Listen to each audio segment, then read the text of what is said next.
बघा, राज्य सरकार जे आहे देवेंद्र फडणवीस यांच्यावरती जे आरोप केले जातात आणि ते त्याच्यावरती म्हणतात की मीच महाराष्ट्राच्या संस्कृतीचा रखवालदार, तसं नाही आहे.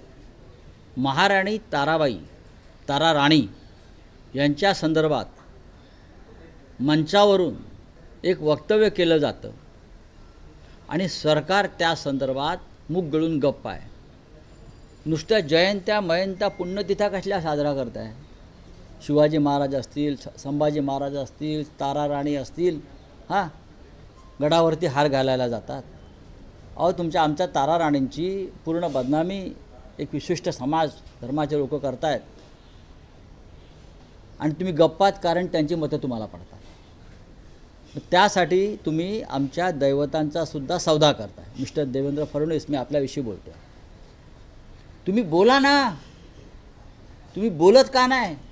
इतर सगळ्या विषयांवरती आपण बोलताना खरात बाबापासून ते सगळे त्याच्यावर बोलताय तुम्ही. मग तारा राणी संदर्भात केलेलं वक्तव्य हे इतिहासाची मोडतोड आहे महाराष्ट्राच्या. त्याच्यावरती तुम्हाला बोलायला काय हरकत आहे? मग आमच्या तारा राणीच्या धर्मांतर का करताय? आणि ते पण तुमच्या डोळ्यासमोर. देवेंद्र फडणवीस, लोकांना मूर्ख बनवू नका. इतिहासाची मोडतोड तुमच्या समोर असताना महाराष्ट्राच्या आपण राज्याचे मुख्यमंत्री म्हणून तिकडे बसलेला आहात. काहीतरी बोला. का खरात बाबाने औषध दिल्यावर बोलणार? घसा गेलाय?